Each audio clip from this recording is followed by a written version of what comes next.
Hello दोस्तों, नमस्कार। कैसे हो सभी? उम्मीद करता हूँ सभी अच्छे होंगे और सभी की तैयारी अच्छी चल रही होगी। तो दोस्तों, उत्तराखंड राज्यपाल सचिवालय जो है हमारा, वहाँ से दोस्तों अपर निजी सचिव की भर्ती निकली है। तो ये काफ़ी लोग इसमें असमंजस में है कि किस किस को फॉर्म भरने हैं। तो पूरी जानकारी दोस्तों इस वीडियो में मिलेगी आपको, और एक बहुत अच्छी पोस्ट है। तो इसमें दोस्तों जो लोग इसके लिए एलिजिबल हैं वो ज़रूर फॉर्म भरिएगा। और सबसे बड़ी बात है दोस्तों, उत्तराखंड के से अलावा जो अलग राज्य के लोग या भारत सरकार में कार्यरत हैं वो लोग भी इसमें दोस्तों फॉर्म को भर सकते हैं। देखिए दोस्तों, शुरू करते हैं वीडियो को। अगर चैनल पर अगर पहली बार जरूर सब्सक्राइब कर लीजिएगा। और क्योंकि दोस्तों आपके जो उत्तराखंड सचिवालय है, अपर निजी सचिव की कम से कम 99 पोस्टें वो भी जल्दी आपको देखने को मिलेंगी। ये कुछ कम पदों पर निकली है। इसके बारे में जो भी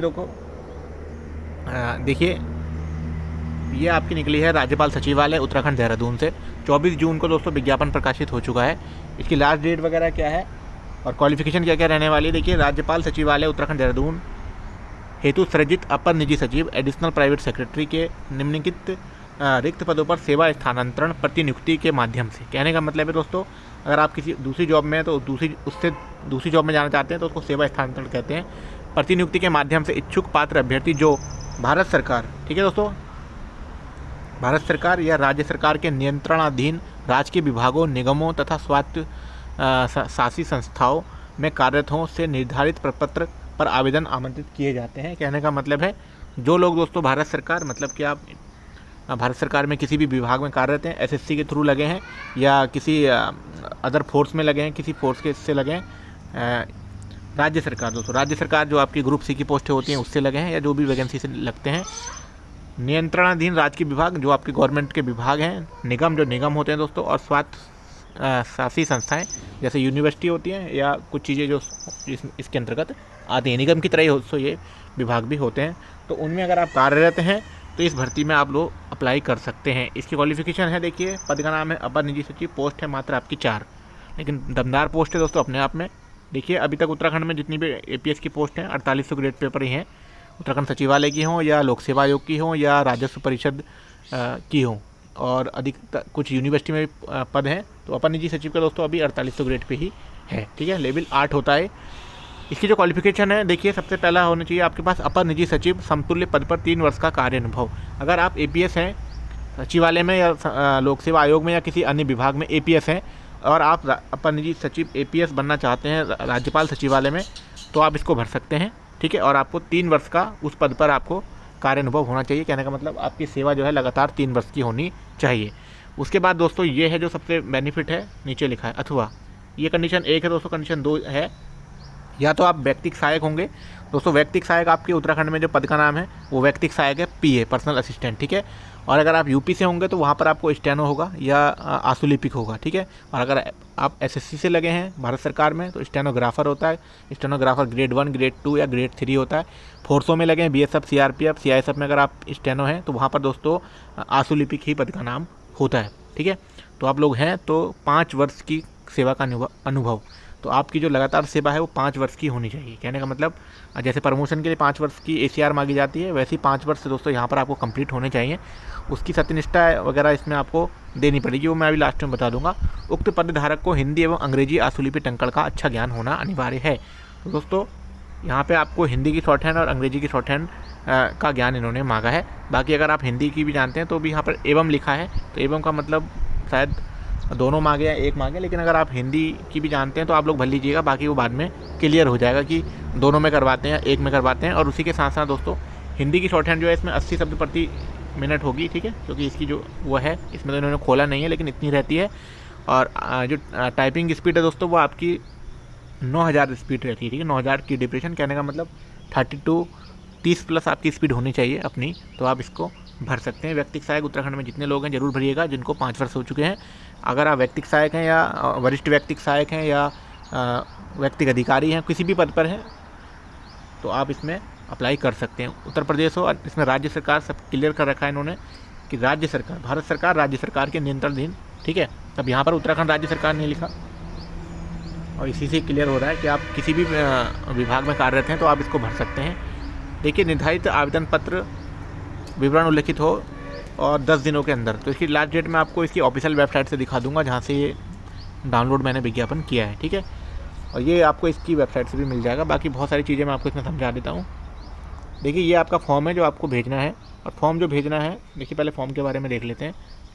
ये अपन सचिव का पद के लिए है। आवेदक का नाम, यहाँ आपका नाम आएगा, पिता का नाम, जन्म तिथि आ जाएगी, जाति प्रमाण पत्र की प्रति, जाति प्रमाण पत्र की प्रति सहित। कहने का मतलब आपकी जो भी जाति है, कास्ट है, ओबीसी, एससी या ईडब्ल्यूएस है, तो आप उसको यहाँ पर लिखेंगे, अनुसूचित जाति वगैरह जो भी है, और उसका प्रमाण पत्र भी आप इसमें पीछे लगाएंगे। यहाँ पर इन्होंने इसलिए लिखा है ब्रैकेट में, ठीक है। पत्र व्यवहार का पता, जहाँ पर आप वर्तमान में रह रहे हैं, जहाँ से आपको पोस्ट आनी है आपकी, ठीक है, मतलब जहाँ पे आपकी डाक आनी है वो वाला पता आप इसमें भर सकते हैं। शैक्षिक योग्यता एवं तकनीकी योग्यता, ठीक है, यहाँ पर आपको भरनी है अपनी क्वालिफिकेशन, ठीक है। यहाँ पे आपको अपने ऑफिस के बारे में नहीं भरना है, यहाँ पे क्वालिफिकेशन भरनी है। जैसे आप हाई स्कूल से स्टार्ट करेंगे, उसके बाद 12th कर देंगे, उसके बाद आप स्नातक कर देंगे, ठीक है। उसके बाद आपने अगर पर स्नातक किया है या कोई अन्य कंप्यूटर डिप्लोमा किया है तो वो भी भर सकते हैं। बोर्ड विश्वविद्यालय आ जाएगा, वर्ष कब किया, श्रेणी जो है इसमें क्या रही है, मतलब आपकी प्रथम या द्वितीय, और यहाँ पे आपके प्राप्तांक और पूर्णांक आ जाएंगे, ठीक है। उसके बाद दोस्तों चलेंगे आपकी नियुक्तियों का विवरण, ठीक है। नियुक्तियों का विवरण में आएगा आपके कि आप पदनाम, वेतनमान, नियुक्ति का स्थान, कहने का मतलब आपने कौन कौन सी नियुक्ति आप रह चुके हैं। जैसे आप कभी किसी कनिष्ठ सहायक पोस्ट पर रहे होंगे तो आप कनिष्ठ सहायक भर दीजिएगा यहाँ पे, फिर नियुक्ति का स्थान कहाँ पे थी और वेतनमान उसमें आपका कितना था, सेवा योजना का नाम, किस विभाग में थे, राज्य की सेवा में नियुक्ति की तिथि मतलब ज्वाइनिंग डेट, ठीक है, डेट ऑफ ज्वाइनिंग, और अन्य में आप कुछ लिखना चाहें तो लिख सकते हैं। उसके बाद नंबर 2 पे दोस्तों आप इसमें अपनी सेवाएँ दे सकते हैं। अगर आपकी एक ही सेवा है तो आप एक ही सेवा, तो इसमें दोस्तों आप एक ही सेवा लिखेंगे। जैसे अगर आप वैयक्तिक सहायक हैं या स्टेनो है तो आप यहाँ पर लिखेंगे। अगर आपकी प्रथम ज्वाइनिंग वही है तो पदनाम आ जाएगा, वेतनमान उत्तराखंड में तो 2800 है वैयक्तिक सहायक का, किसी किसी विभाग में 2400 भी है शायद, तो आप लोग वो लिख लीजिएगा अपना जो वेतनमान है। और उसके बाद नियुक्ति का स्थान कि आपकी जॉब कहाँ पर चल रही है, सेवा योजना का नाम आ जाएगा और विभाग का आपका, और उसके बाद आ जाएगा राज्य की सेवा में नियुक्ति की डेट ऑफ ज्वाइनिंग आ जाएगी अन्य। उसके बाद अन्य कोई विवरण, योग्यता, अनुभव अगर आपके पास है तो वो आप यहाँ पर लिख सकते हैं। संलग्नों का विवरण, ठीक है, इसमें संलग्नक कौन कौन से लगाने हैं आपको, देखिए संलग्नक सारे लगाने हैं आपके। जाति स्थायी हो गया आपका, और आपके जो है ये वाले, ठीक है, 1 2 3 4 5 ये आपके हो गए शैक्षिक योग्यता के संलग्नक। और नियुक्ति का संलग्नक में आपकी जो जो चीज़ें आनी है देखिए यहाँ पर लिखी है। उसके बाद यहाँ पे आपका नाम आ जाएगा, यहाँ पे पिताजी का नाम आ जाएगा, उसके बाद स्थान, दिनांक आ जाएगी। उसके बाद देखिए यहाँ पर है आवेदक का नाम सहित हस्ताक्षर, ठीक है, पहले आपको नाम लिखना है, उसके बाद आपको ऊपर से साइन कर देना है। उसके बाद देखिए आवेदन पत्र के साथ निम्न अभिलेख संलग्न करने आवश्यक होंगे। ये बहुत महत्वपूर्ण बात है दोस्तों। देखिए यहाँ पर है किसी न्यायालय में वाद तथा विभागीय जांच लंबित प्रचलित न होने संबंधी सक्षम प्राधिकारी का प्रमाण पत्र, ठीक है। तो यहाँ पर आपको एक प्रमाण पत्र जो आपके कार्यालय से बनेगा, जैसे कि आपका किसी कोर्ट में तो मामला नहीं चल रहा है किसी भी चीज़ को लेकर, या जैसे आपके ऊपर कोई विवाद हो, या तो नंबर 1 ये है। नंबर 2 है विभागीय जांच, आपने कार्य में लापरवाही बरती हो या कभी आप जो है निलंबित हुए हों या कोई जांच चल रही हो आपके ऊपर, तो इस अगर ऐसा है तो आप इसमें नहीं भर पाएंगे। अगर नहीं चल रही है तो आप दोस्तों इसको आपके ऑफिस से ही एक प्रमाण पत्र बनेगा, ठीक है, जैसे सत्यनिष्ठा प्रमाण पत्र बनता है उस तरीके से बनेगा, सत्यनिष्ठा ही समझ के मान के चलिएगा उसको, ठीक है। सक्षम अधिकारी मतलब जो आपके हायर ऑफिसर होंगे, जिनके संग आप व्यक्तिक सहायक हैं या स्टेनो हैं, उनके इसमें मोहर हो, साइन होंगे और मोहर लगेगी, ठीक है। उसके बाद नंबर 2 है उपरोक्त अनुसार पदों की अर्हता के अनुसार सक्षम अधिकारी द्वारा प्रदत्त विगत 3 वर्ष 5 वर्ष की संतोषजनक सेवा का प्रमाण पत्र। 3 वर्ष जो एपीएस हैं उनके लिए है, 5 वर्ष जो व्यक्तिक सहायक और स्टेनो हैं या आशुलिपिक हैं उनके लिए।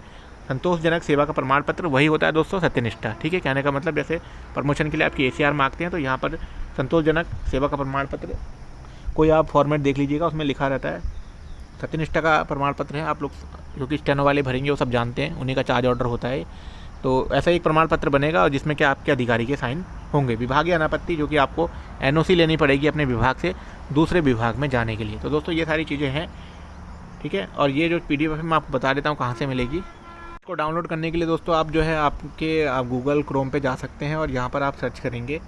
देखिए ये है आपका governor.uk.gov.in, ठीक है, N हो जाएगा यहाँ पर।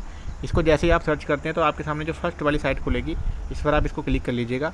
उसके बाद दोस्तों ये आपके सामने होम पेज खुल जाएगा साइट का, और यहाँ से आप इसको डेस्कटॉप मोड पे कर लीजिएगा, ठीक है। ये डेस्कटॉप मोड पे मैंने ऑलरेडी कर रखा है। यहाँ पे आप ये 3 बिंदु दिख रहे हैं, ये वाले, एक सेकेंड, यहाँ पर आप इसको क्लिक करिएगा, ठीक है। यहाँ पर जैसे ही आप क्लिक करेंगे तो आपको नोटिस में क्लिक करना है। नोटिस के बाद दोस्तों ये चीज़ें खुल जाएंगी। यहाँ पर आपको एक चीज़ मिलेगी रिक्रूटमेंट, ठीक है। यहाँ पर आप क्लिक करेंगे तो रिक्रूटमेंट में दोस्तों आपको ये मिल जाएगा APS का नोटिफिकेशन, जो कि ऑब्वियसली मैं आपको दिखा दे रहा हूँ। काफ़ी लोग कह देते हैं कि फेक है। टाइटल दोस्तों इसका देख लीजिएगा, ये टाइटल है।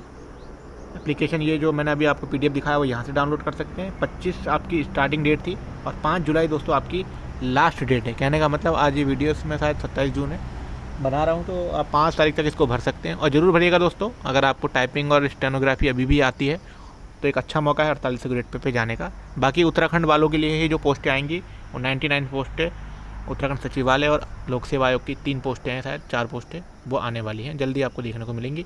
उसमें सिर्फ उत्तराखंड के लोग ही भर सकते हैं और उसमें स्नातक वाले सभी लोग भर सकते हैं। उसमें सिर्फ इसमें जो है सिर्फ जॉब वाले ही भर सकते हैं जो कि वर्तमान में व्यक्तिगत सहायक स्टेनोग्राफी सेवा में कार्यरत हैं। दोस्तों अगर जानकारी अच्छी लगी और कोई सवाल हो तो ज़रूर कमेंट करके बताइएगा। बाकी दोस्तों मिलते हैं नेक्स्ट वीडियो में। इस वीडियो में इतना ही, धन्यवाद।